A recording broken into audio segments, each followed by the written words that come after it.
Welcome to the William Mary Entrepreneurial Thinkers podcast, where we dive into the mindsets, skills, and stories behind creative action and bold ideas. Whether you're building a business, launching a project, or just exploring what it means to think like an entrepreneur, you're in the right place. And real quick, make sure you check in using the link in the show notes. It takes just a few seconds and earns you points that you can use for snacks, swag, and perks here at the Hub. It also helps us in creating and tailoring content that actually matters to you. So, hit pause if you need to, check in, and now let's jump into today's episode. Welcome to the William Mary Entrepreneurial Thinkers podcast, where we explore the mindsets and moments of daring action and creative resilience. I'm your host, Brandon Hennessy, and today we're diving into the topic of tolerance for ambiguity, the capacity to move forward without a script, to stay open when outcomes become unclear, and let the best plan emerge.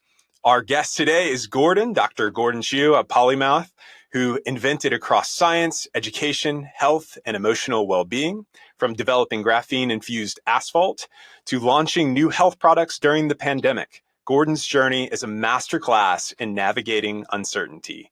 He's also deeply committed to mentoring students and encouraging them to think beyond rigid frameworks and to embrace curiosity as a compass. Gordon, welcome to the show. Brandon, thank you for having me. I am, as I alluded to before the show started, super excited to have this conversation with you. I think I want to start with maybe how you got started in your career. So, can you tell us about your career move from some of the early pharmaceuticals and asphalt that I mentioned in the bio to how that became a connection with human skin and cracked roads, and how did that lead to your innovative product that you're getting to today? It's really complicated, let's put it Yeah. right? Which is why you think it's such a great thing to delve in and find these. But if I picked a point for the listener base, which oftentimes is going to be undergrads, right? So you back out 4 years and they were in high school. And in high school, there were things that you would have like two variables. So therefore you have two equations, right? And then the teacher would tell you, well, there's substitution, solve for X or Y. And then there's elimination, right? Well, Right. you say, well, that's elimination is great because then you end up with X or Y, right? Right. So Simple. I'm going to give you an example of changing that a bit, all right, to get us get the juices flowing. So imagine if we walked into a store and we wanted to buy 2 apples and 7 waters for $32. There's your dual variable equation, except it's not X and Y. And then we bought 4 apples and then we returned 3 bottles of waters, and it would cost us $18, right? Mm-hmm. So 32 and 18. And then I asked you, well, if we bought 6 apples and 4 waters, what would it cost us? Now, notice that the issue here, or if I said 3 apples and 2 waters, what would it cost you? It's just complicated a little bit. The first one was easy because you just have to add everything up, and that's your answer, right? 2 equations, add them, but don't eliminate anything, because if you eliminate something, eliminate the variable, now you've gone in a circle, right?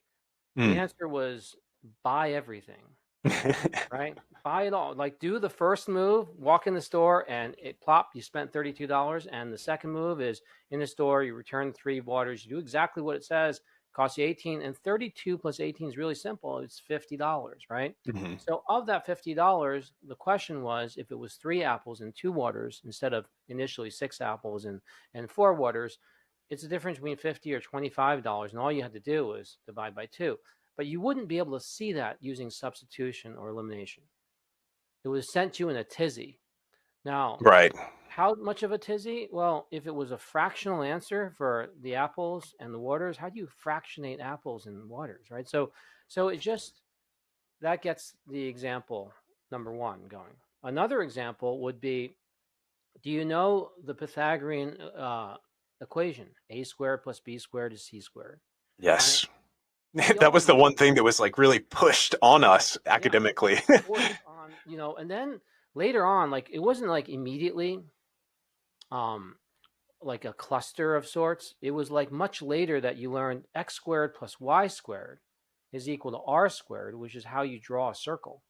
It's called the circles, the equation of a circle, but they are so similar when we put them together. In fact, they're so similar, that means that the radius of the circle, r squared, may actually be related to the hypotenuse, the c squared.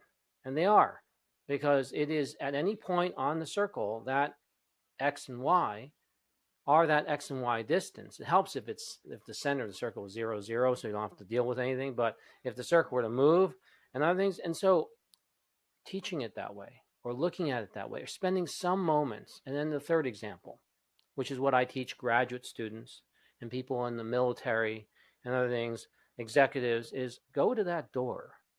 Now, go open the door. Don't open the door, though. Don't go through the door. Just go open the door. Now, how would you go open the door without going through the door? You may not have any experience today, but you're going to get the experience. As you go to the door, and what you do have to do, you have to touch the handle, but don't go through it. Right now, get back in your seat and do it again. But this time, don't touch the handle. And just answer in your own mind how the handle felt. We started with math, substitution, elimination. Then we did equations that were not so related. And then we talked about going through doors that we don't go through. Do people go through doors and don't go through them? That's a little odd, right? But the practice, how you become an expert at this is to practice doing it with the ambiguity, right? So if we were thinking about the world of Harvard and Wharton, worlds I came from, you could look at it as these are institutions that will train you. But if you looked at it as almost like two knives that sharpen each other, now you could get like a steak going, right? And if you sharpen the knives that way, you practice by looking at these patterns, and you develop patterns by not being tested for your knowledge on an exam. Students love this because I often say, imagine if we tested you a different way. Is that if you do homework, it's 50% off your total score. You can't go home and drill yourself with this stuff. I want you to learn how to be awakened. There's no awakening of how do I go home and practice going through the door. You just won't do it. And that's great because it is in the exercise of not doing that, right? Is the exercise of discussing.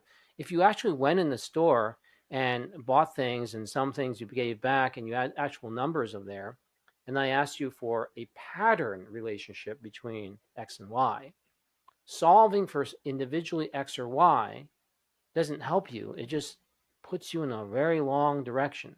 So may that help you get into why I started seeing patterns, right? So you go in there and you keep looking at patterns, you start seeing things, especially if you do it more and more often, right?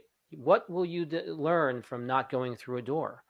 Well, you'll learn about how it feels. If I held this happens to be a Hershey cup in my hand, right? So if I held this Hershey cup and it wasn't just to grab the cup, but I actually felt how the weight of the cup, right? Mass times gravity, right? Weight felt in my hand. I actually felt it. And I said, oh, that's really different, right? If I became a person that is a self-agent, allowing the results to come to me, as opposed to me intentionally saying, I got to set these goals. In fact, I got to set them. I'm going to fake it until I make it. You've heard that term before. I have indeed. Right? We only live for so long. Why would we want to fake anything, right? We actually want to be totally aware of when we open the door, when we when we get out of our seat. How are we walking to? Are we looking at anything, or are we just going right through? The more we allow ourselves to have that awareness is the initial beginnings of how you go from pharmaceutical, medical school, dermatology into saying, asphalt cracks just like the face, right? It really cracks. It dries up. Some people turn into prunes, but others of them puff up, or there's just massive holes in the asphalt. I would say that it's very much like dentistry that never got involved with asphalt, because when we fill the hole, just like we fill fillings in dentistry, we don't fill it with a weaker material in dentistry. That would be a no-no. But in asphalt, we have made multiple attempts at filling with a weaker material. In fact, it's so weak sometimes that it just comes right back out. So graphite was the stuff that allowed the graphene to help bond the material to the asphalt. And then grapholta. So graphite is the male version. Grapholta is the female makeup. The black top you roll on top with a squeegee mop. How come that stuff doesn't have any heat eaters? Now, that's a very different thing from a heat reflector or a sun reflector, because a reflector, if someone's living somewhere and you were to take a mirror and reflect the heat, they would suddenly have to crank up their air conditioning. And if this happens to be a big building, it's not very nice. Like, which side should we point this stuff to? No sides, because all four sides have people living there. So imagine if we were able to dissipate the heat. Forest does that, and it's not just the shade on the forest. It's the soil and the microorganisms and how they work with making the roots have all these gases and various structures growing underneath and high surface area. Actually, they call it highly dendritic roots. They always have great scientific names in them. But imagine if you start seeing that pattern and saying, I bought a commercial plaza. I've done skincare and other things before. And the seller, just you look at the history, had to repair potholes constantly, quarterly, like 18, 20 potholes. And so you have to make the decision. Am I just going to keep repeating history? Right? That's why we learn history, right? To not repeat it, right? So am I going to keep repeating history, or is there a better way? So there's the scientist in me that says, is there a better way?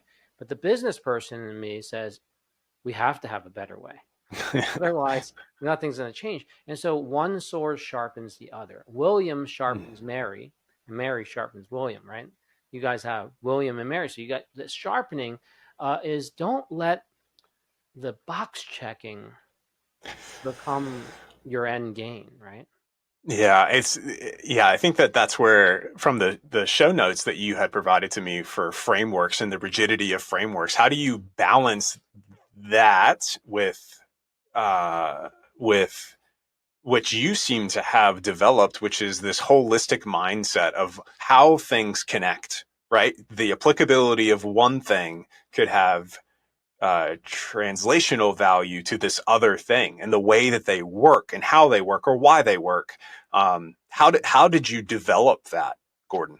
So when you're in the box and you think in a different way, they call you an out of a box thinker, right? So a better way would be to live outside of the box completely.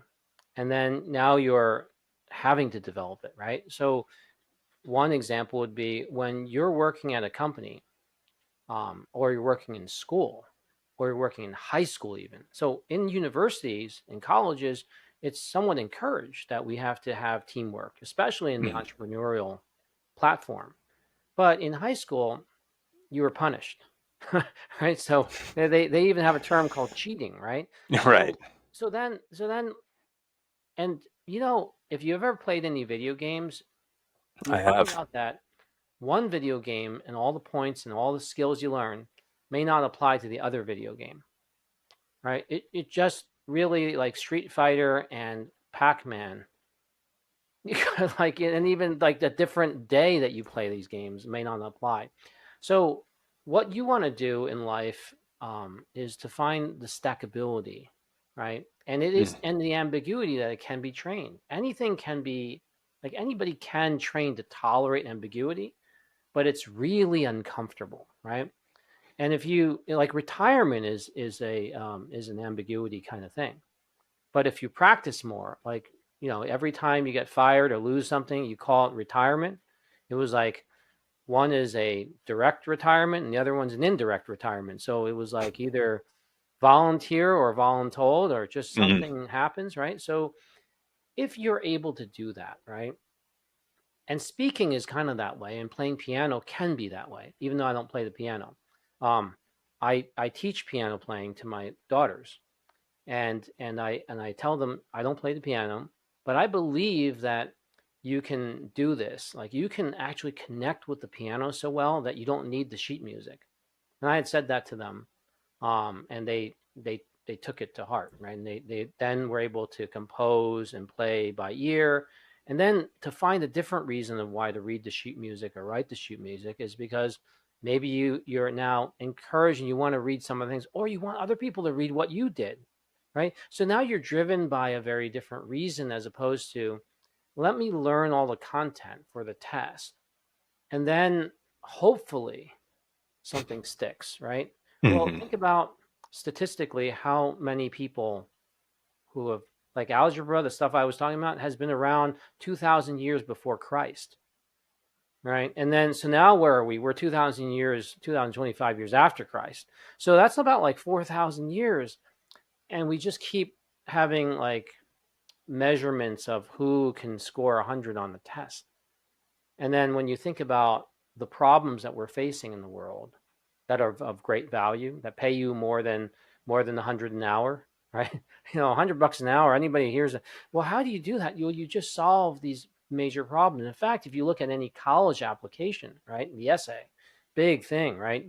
Money listeners have done that before. You say, well, how do I write something like that, right?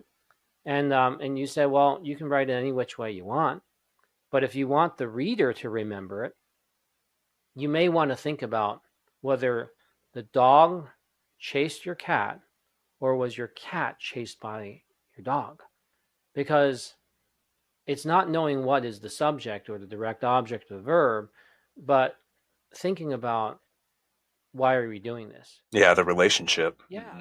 And so if we were talking to cat lovers, how, right, versus dog lovers, right? This is very stand-up comedy, by the way. Yeah. Because if it wasn't, it would be too serious. So what we want to do is think about the 18-year-old who knows they want to be a macroeconomist. What were you doing to think that way? Right? Like, what points do you have to substantiate that? Right. So what do I know when I'm younger? As I know, just like how you all know, how you want to feel when you grow older. And the answer is simply, you want to feel good, right? Do you want to feel bad? No one wants to feel bad. So how do you feel good?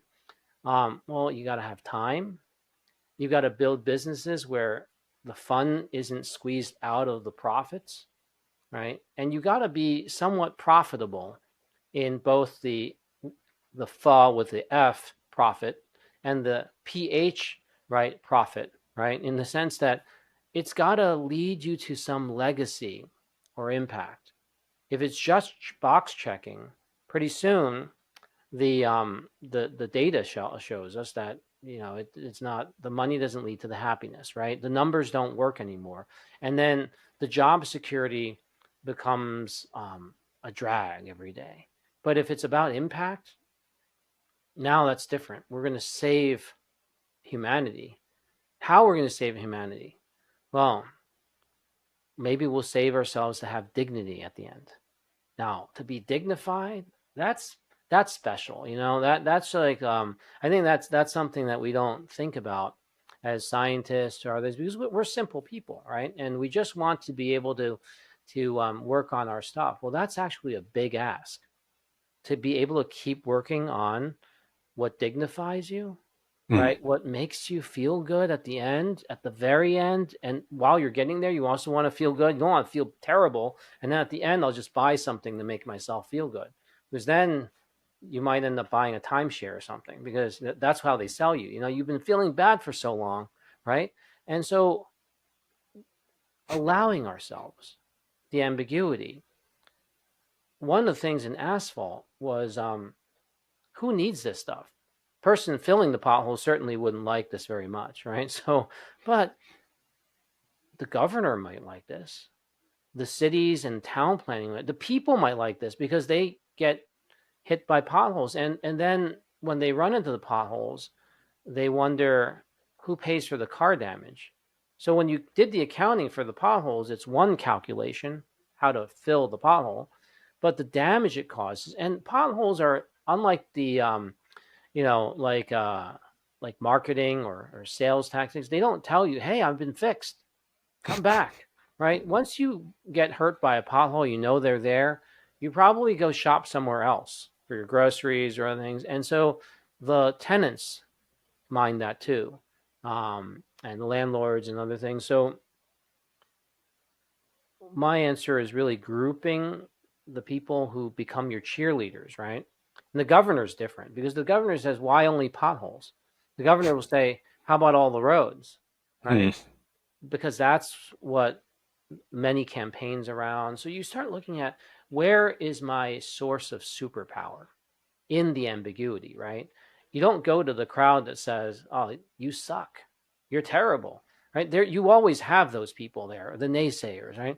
You find in the ambiguity, which is buying your child time. We all have experienced ambiguity. When you're a child, no one, your parents don't go and say, go work in the factory, right? So that make those couches. In fact, we frown upon that, right? We want you to have the time to become something, but then we fill that time for them.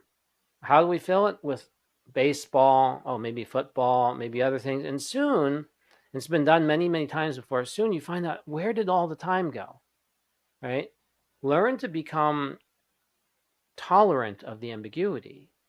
And suddenly you also become able to be ambidextrous, right? Both your left hand and your right hand and your soul and your mind, because you're now steeped into it. And you start seeing patterns. Like you'll notice in my past history and all the times I've done things, I usually pick certain things and I go deep and I find a sweet spot between the two, and then outcomes, right? Outcomes. So dermatology and asphalt and skin, they both have a defect to the sun. Now, Boston and New York don't think that. They think it's the snow that causes the potholes.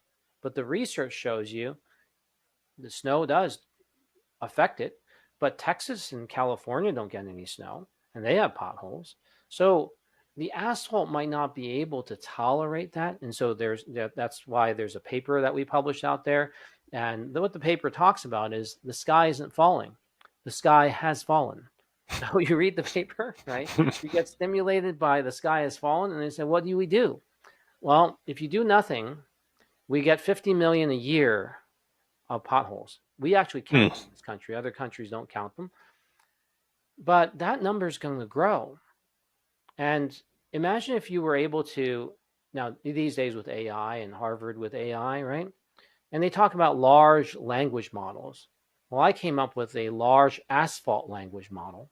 Kind of like ChatGPT for asphalt, right? No, it's actually, but that's just a great layman's version, right? Yeah. Imagine matching, like taking the asphalt that's already there, scooping it up and saving 40% of your cost. That's nice. And then instead of pocketing the change, because 40% is a lot, if you actually used it to buy better reinforcing materials that are matched well, right, with the condition that led to that pothole, like whether it's the grading, which is a huge problem, or it's what's driven over it, or the habits of driving. You know, if you match things better, you can then, the customer will be happier, the thing will last longer. And so when we create language, right, oftentimes when we try to learn a language, we try to learn everything to say in order, like on the menu. But we don't look at whether or not it's on the menu of where we're going. Like, let's say we want to learn how to say hamburger in Indian, right? But we're not going to a hamburger place, we're going to a hot dog place. Suddenly we don't know how to order anything and pretend the hot dog place doesn't sell burgers, right? So now we don't know what do we say, right? And imagine that happening to me, right? When I go into dermatology and I go in asphalt, guaranteed they don't speak the same, right? They don't speak the same thing. But you want to be very selective in your time management of what you're going to learn, finding those sweet spots, and then going to your superpower source crowd, like your tenants, like your governors. And that's exactly what happened, right? That's why people say, oh, that was amazing. That's why you picked this topic. You're actually one of the first to pick the topic of derm and skin, naturopathic, and then blacktop, because it's really quirky, right? It's like really bizarre, but isn't blacktop just like makeup? And don't women and men nowadays have sunscreen? You got sunscreen, but you also have sunblock. You know, the black top on the asphalt has no sunscreen, no sunblock for the black top, right? It's like Hmm. a tongue twister. If we just added that ingredient in there, we'd have patent protection. We'd have royalties. We could build incredible things. So I wonder at what point we went from like, oh, we're going to go with black asphalt as the compounding layer for all road surfaces, when it's pretty well known, even not in the scientific community, that black holds and retains heat more than any other color. Um, so that is like it's like a dawning on me epiphany moment right now as we're having this conversation. But have you come across any how color influences compositional integrity of the materials? So, if you take a really hot sunny day and you're wearing red or green or other colors, it still gets pretty hot, like really hot sunny days, right? So I think at some threshold, the color isn't that distinguishing. You really need to add heat eaters in there, right? Okay. As opposed to the color. But if you look at the history of why it was, well, first of all, the components that make the asphalt are black, Naturally, yes, right. petroleum and all, and then the stripes that we put on there happen to be like opposite of black or white or yellow. For So contrast, right. yeah. So for contrast, it became supported and sustained, and also our sourcing of materials. But if we made it gray, would it have made a big difference? Not enough of a difference that the asphalt's breaking down, right? Making it a different color doesn't change the sun coming out every day, No. right? And then, and then the way we drive, you've been driving behind certain people, and the way they drive, some people like to use the brakes, really like, right? And others, and so that rutting and grinding, especially if you gave them electrical vehicle I was torque just gonna conditioning, say that. Yeah. yeah. So we live in a world where when we calculate the equation of teaching substitution or elimination, we didn't think about you going to the store and buying everything, right? So we didn't think about these things, that we want you to be free and a great inventor. And the more free you are, the more you're willing to help each other. The more Mm. constrained you are, well, I have no money to donate now. I can't take care of myself, right? It's like instead of teaching the person to fish or giving them a fish, is making them realize maybe they shouldn't be fishing at all. Right? Right? Maybe we should just be canning fish or doing something else. Give yourself that freedom, right? And that's Mm. why I enjoy your company, and I'm here to help the students. Is that allowance is we owe it to them, because they are the future. You lock them up, or you just drive real estate prices to go up, right? Mm. Stock markets to go up. Well, guess what happens? The next person that wants to buy it is buying a hot potato, and it's higher, right? We just can't keep going up. We have to give them that freedom to create and invent new things. Well, what would be the one question that you would encourage them to sit with before rushing to those answers, right? That you're describing. Well, I think that developing that ambiguity skill, right, is to sit with the information and do just what I just did, which is gap. Introduce a gap and a pause so that you are able to think about things. Think of like some exercises that help would be, oh, there's actually four other corners in back of me, right? As opposed to, think more three-dimensional. When I look at you, I'm also looking more peripherally than just at you, right? So Mm. I start having those signals come in, and then what does that do? Well, first of all, it comes across like you're listening more deeply to someone. It Mm. just does, right? When you Right. pause, if you keep talking, it just doesn't, right? And then that dynamic allows you to then think more boldly. Like, nobody knows your script, right? As much as I gave you the frame, we didn't quite read off every line of the frame, right? So No. just like sheet music, right? What happens when you have the sheet music is you rely on it, and now you just play it as is, and it comes across not just to the listener or the other side. It also comes across to every cell in your body that, all right, we're ready. That's the program. And you get into this mode of just being highly robotic, right? My message is to be daring to lead through an unknown, you've got to introduce the gaps, the pauses. Take a few every day, right? Practice doing that. And then pausing when it doesn't sound right, that starts getting you into the ambiguity of, really? Right?